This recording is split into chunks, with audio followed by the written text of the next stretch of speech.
Have you ever heard of a trial so bizarre, so full of twists and turns, that it sounds more like a movie plot than a real-life court case? Well, buckle up, because today we're diving into the strange and almost unbelievable story of the trial that completely derailed itself halfway through. It all started in a quiet, unassuming town, where a seemingly straightforward robbery case was brought before the court. The prosecution had what they believed was an airtight case. They had eyewitnesses, physical evidence, and a defendant with a less-than-stellar record. The first few days of the trial went exactly as planned. The prosecutor laid out their case. Witnesses took the stand, and the defense seemed to be struggling to poke holes in the narrative. Everything pointed towards a swift conviction. It was, for all intents and purposes, a standard, almost boring, legal proceeding. But then, on the fourth day, everything changed. The key witness for the prosecution, a man who claimed to have seen the defendant fleeing the scene, was back on the stand for cross-examination. The defense attorney, a sharp but so far unremarkable lawyer, started with a series of simple questions. Where were you standing? What time was it? What was the weather like? The witness answered confidently, perhaps a little too confidently. Then, the defense attorney pulled out a single, grainy photograph. It wasn't of the crime scene or the defendant. It was a picture of a local amateur theater production from a few years prior. He asked the witness, "Is that you in this photo?" The witness hesitated, then confirmed it was. The attorney then asked him to read the name of the play from the program he produced. The witness read it aloud, "The Art of Deception." A murmur went through the courtroom. The defense attorney then dropped the first bombshell. He presented evidence that this key witness was not just a casual bystander, but a known local con artist with a history of fabricating stories for money. He had a rap sheet of minor fraud charges that the prosecution had somehow overlooked or dismissed as irrelevant. The prosecutor objected, but the judge allowed it, sensing something was amiss.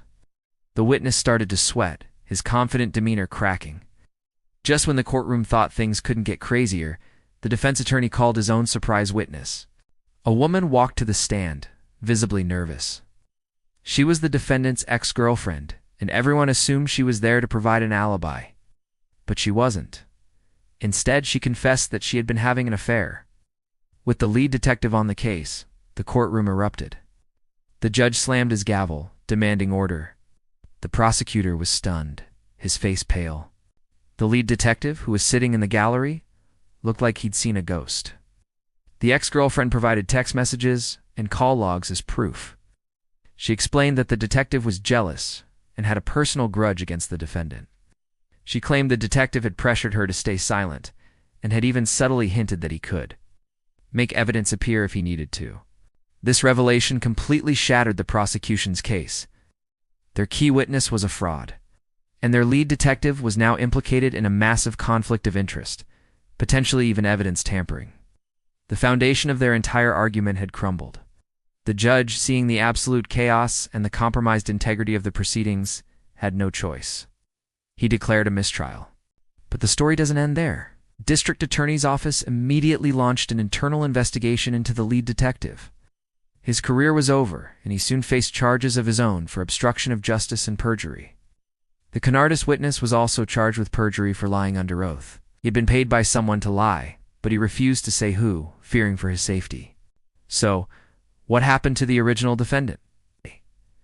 With the case against him in shambles, the DA was forced to drop all charges. He walked out of the courthouse a free man. His name cleared not by proving his innocence in the traditional way, but by the implosion of the case against him. The robbery he was accused of remains officially unsolved to this day, a local mystery born from a trial that went completely off the rails. This case serves as a wild reminder that the justice system, for all its structure and rules, is ultimately run by people. People are complicated, flawed, and sometimes they have secrets that can blow everything wide open. It shows that truth can be stranger than fiction, and that sometimes the biggest drama isn't in the crime itself, but in the courtroom where it's supposed to be judged. What started as a simple robbery trial turned into a scandal that rocked the local police department and legal community to its core. What do you think? Is this a failure of the justice system, or was it the system correcting itself in a very dramatic fashion? Let me know your thoughts down in the comments. Thanks for watching, and if you enjoyed this story, Don't forget to like this video and subscribe for more deep dives into fascinating cases. See you next time.